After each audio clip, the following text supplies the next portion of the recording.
Welcome to Strip Cover Lit, where we squeeze the bigger picture out of literature. I'm Adrian Ford, and we're here for the 20th in a 34-ish part series as we journey chapter by chapter through Fairy Tale by Stephen King. Now, I know I had said I will be continuing this series on Wednesdays.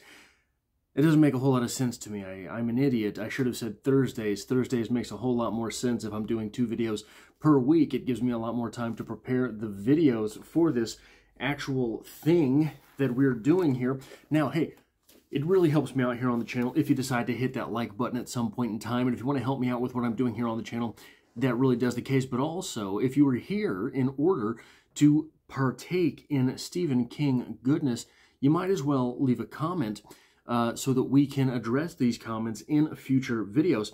So what we've got here is we've got a So What Happened portion of this video. Then we will have a portion of the video where we talk about the literary goings-on in this chapter, followed finally by the writer's portion of this video, talking about the writing aspects of this chapter from Fairy Tale by Stephen King. So what happened? Charlie dreams Radar to safety, then wakes up in a cell himself with a humanoid man called Hammy. And to the chagrin of the other prisoners, Hammy seems to take a liking to Charlie. Hammy tells Charlie about Lord High, a.k.a. Kellen, a.k.a. the chief of the night soldiers. Then Percy comes with the food and their conversation is cut short.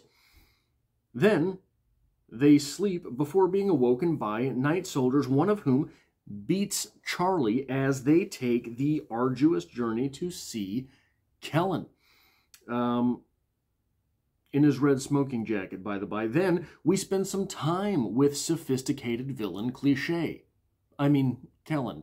And Kellen is grilling Charlie the entire time while Charlie gets to drink some tea with sugar. And everything that Kellen asks Charlie about, he decides, I don't really believe you.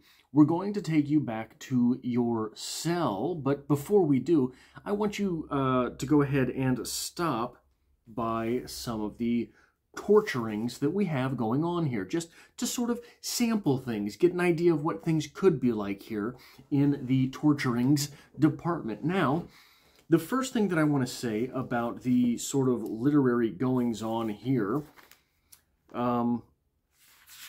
is that this chapter was a lot more fun to read than I have had in quite some time in this book. Paradoxically. And I say paradoxically because this chapter did not make a lot of progress. In fact, I think if you're looking at things structurally, you could say that this chapter was in fact a step backwards. We get on our plate all of a sudden another villain dynamic. And this villain dynamic comes sort of unprompted. We have all of these goings-on with Charlie and all of the places Charlie's trying to go. And obviously we know that he's going to be set aside. But here we have on page 350, 349, begins this chapter. Page 350 out of about 600. 350 out of 600, and we're getting more villains. Now, simply speaking structurally, what you're looking at here, 350 out of 600, you're right after the midway point. But you're right after the midway point and you're accruing villains and dynamics. This seems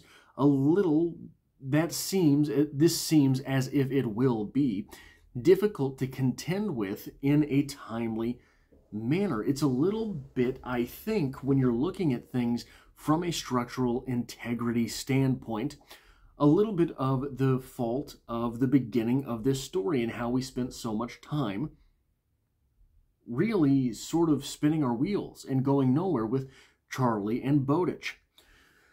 But moving on from that, On 353, I'm not going to read the quote, but he calls Flight Killer by his name, and there are no repercussions. Now, maybe I'm mistaken, but isn't Flight Killer the name they weren't supposed to say earlier in the book? The name that everyone was afraid to say, he who shall not be named?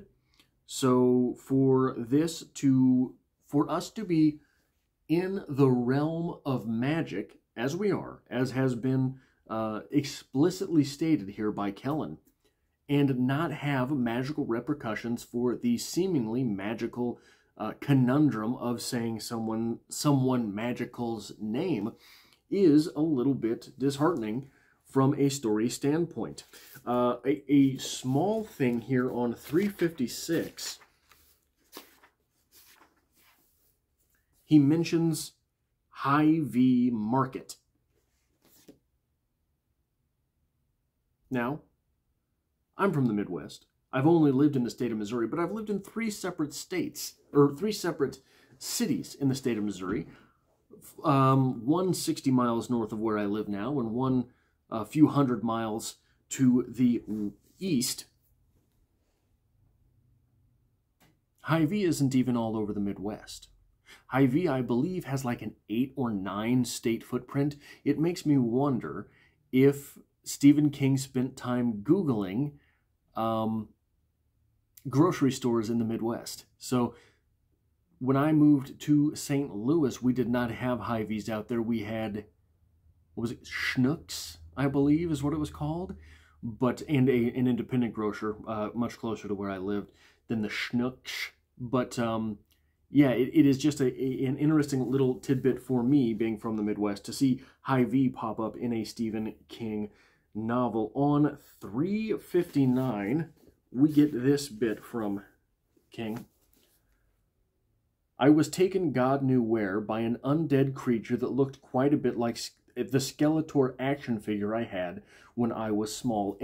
Yes, that description you give and the little illustration that we have at the beginning of the chapter really does look a lot like Skeletor. But B, no, you didn't, Charlie. No, you didn't have a Skeletor action figure when you were younger, because He-Man was from the 80s. You were a child born in the early aughts, I believe. So you're talking 20 years out of the time frame. Now, sure, there were little bits and pieces of things like Ghostbusters and Ninja Turtles and He-Man that sprung up throughout the 90s and early aughts, but no, they were not very popular. No, Charlie, you did not have a Skeletor action figure. This is an anachronism, I dare say so. And finally, in the Lit Crit department, on 363, we have here Charlie being grilled and talking about Radar, and hoping that Radar got home or got back to Dora. But you know what they say about hope. It's the thing with feathers. Now, Stephen, if you keep quoting Emily Dickinson, you're in danger of winning me back over. I have no idea why an 18-year-old protagonist who plays baseball and football would know about Emily Dickinson and all of these. Hope is the thing with feathers. I mean, you're talking about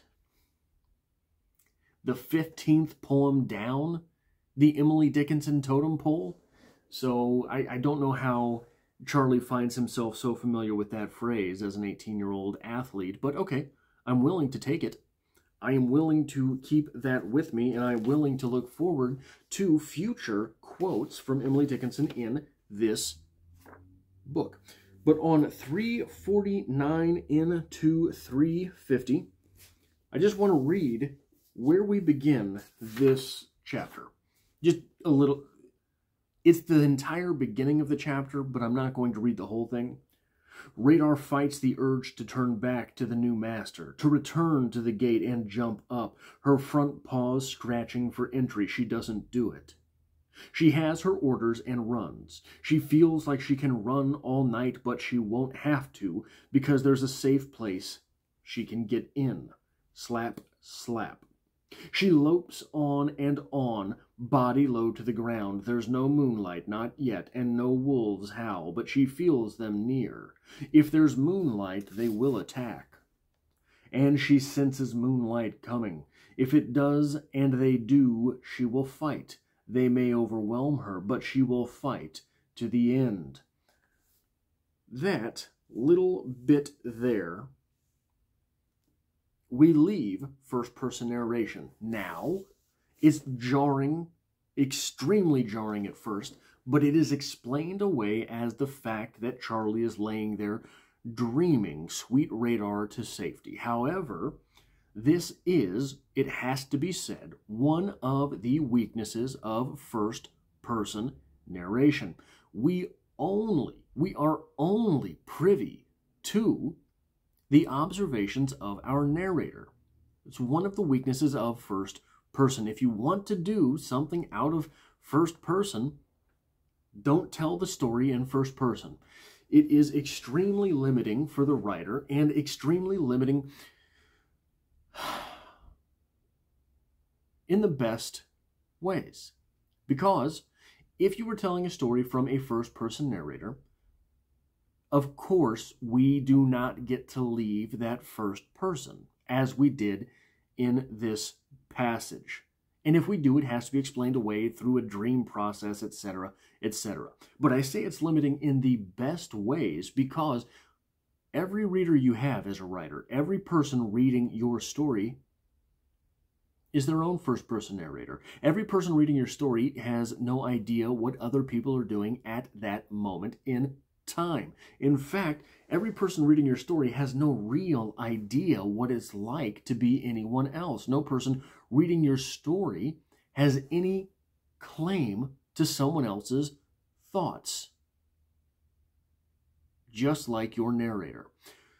So it is an opportunity to play with your readers in the way that our minds play with themselves. Don't think too closely about that. But what happens is when we get paranoid, we turn the people around us against us, whether they're against us or not. We are paranoid that they're plotting on us. When we are at peace, when we're happy, we observe other people as more happy than probably they are. This is one of the ways, one of the strongest ways that we can create a discerning reader within our piece. We can create that based on whether or not we present a reliable narrator. We have no reason here to not trust Charlie, at least not until this little bit where he's telling us what someone's doing who's nowhere around him. But one of the most interesting ploys in writing is the unreliable narrator, at least as far as I'm concerned. Because when you concede that your narrator is unreliable, everything in the story is open to question. And when everything in the story is open to question, we have to really assess what it is we decide to trust from the narrator. This brings an entirely different dynamic to a story, especially when you're talking about, well, so there's the old expression, there's three sides to every story. His side, her side, and the truth, right? That comes to us from a first-person narrator as well. Much Stephen King is from much of the Stephen King that I've read. I can't say overall. Much of the Stephen King fiction that I have read is from a third-person narrator. This is someone who is telling us what is going on. We are led to believe third-person narration more strictly, more stringently than we are first-person narrators. So that's just a tidbit that I thought was worth putting in there. 353 I have talked quite a bit here about this story and sort of how bad the dialogue is herein. On 353, we get this little bit of dialogue. Sit over here next to me. And when I hesitated, nah, never worry about me. I ain't going to tickle your nuts if that's what you think. Might have a flea or two hop over on you, is all. I ain't even been able to get a sniff in the last 6 months or so. Bad guts'll do that. I ain't even been able to get stiff these last 6 months or so. Bad guts'll do that. So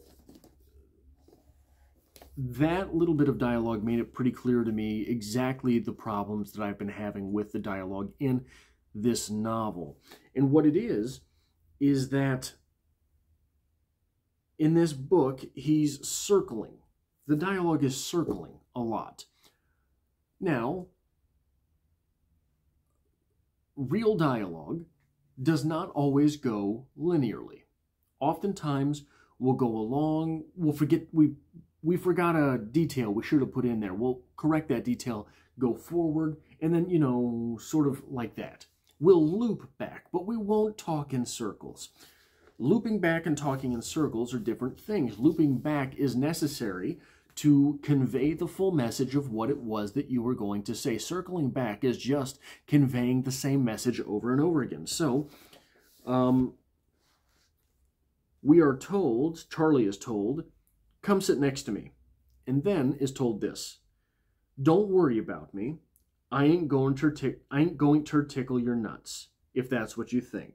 So what he's saying there is, trust me, right? Then he says, might have a flea or two hop on you, but that's all. I'm pathetic. Trust me, I'm pathetic. Then he says, I ain't even been able to get stiff these last 6 months. Meaning, essentially, you can trust me.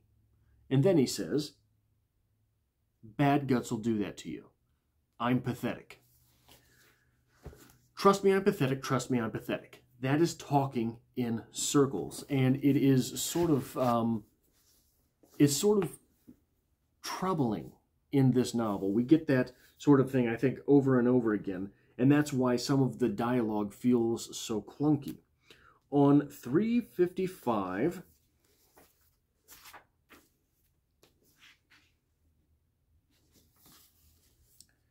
he stopped just inside the door, seized the bell, and shook it. At the same time, he looked back and forth with his one eye. Hack, who hasters. Compared to this guy, Dora sounded like Laurence Olivier shouting Shakespeare. Hamie grabbed me by the shoulder and pulled me back. Across from us, I was also stepping back. All the prisoners were. Percy kept ringing his bell until he was satisfied. We were far enough from the bars to make grabbing him impossible, although I didn't see any reason anyone would want to. He was like a trustee in a prison movie, and trustees don't carry keys. This is a good way of showing past events without telling us about them. So, Percy's coming in and shaking this bell and yelling back to everyone. Why is he doing that? He's doing that because at one point he did not do that, and at one point someone did grab him. So, or at least someone who had his position. We don't get the story. But Percy does this because of a previous event. We, reading, intuit that. We, reading, get in on that picture without getting told that picture. It is shown to us. This is a very good example of showing without telling. We are shown the fact that Percy has been assaulted previously while during feeding. Because he is so cautious this time, we understand that happened in the past. Also, on this same page, the last paragraph, now the prisoners were yelling at him. One, I later found out it was Frimmy, inquired if Percy's butthole was skinned over yet, and if so did he have to shit out of his mouth. They sounded like lions in the zoo at feeding time. Only that's wrong. They sounded like hyenas. These weren't lions, with the possible exception of Iota. This is an extremely laborious paragraph. It's got good detail, but it's extremely laborious from a progress standpoint. From the beginning of the paragraph to the end, there's some good detail and it's interesting, but what is the point of Charlie's mental stutter about the lions? That sounds like a writer editing himself while he's writing. Why leave that in? Just paint the picture and move on. So the final little note that I have here, and then this is a writer's note, is simply about phrasing. On 361, we get this. But then I wasn't grasping for breath. I've already ruined it.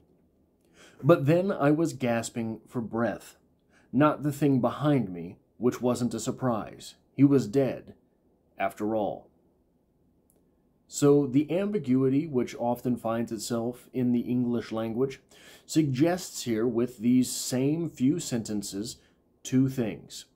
The first thing that it suggests, that is really the way that I read it at first, was that he was not gasping for the thing behind him. Now, a much more streamlined way to say this, I was gasping for breath, but the night soldier wasn't. That's the A to B way to get through this phrasing. But what we get is, by then I was gasping for breath, not the thing behind me, which wasn't a surprise. He was dead, after all. By then I was gasping for breath, but the night soldier wasn't, which wasn't a surprise. He was dead, after all. Again, it's one of those things. Stephen King is normally really good at not having ambiguous little sentences like that in his writing. This is one of the reasons that I question sort of how this novel itself came to be, whether or not it was a practice in Stephen King trying to stretch himself and write a different genre, or whether or not it was, hey man, I got to get something out, you know? But those little ambiguities and characters speaking in circles and things like that keep presenting themselves in this story. Anyway, that is all I have for this, the 20th in about a 35 part series, journeying chapter by chapter through Fairy Tale by Stephen King, and I hope to have you for chapter 21.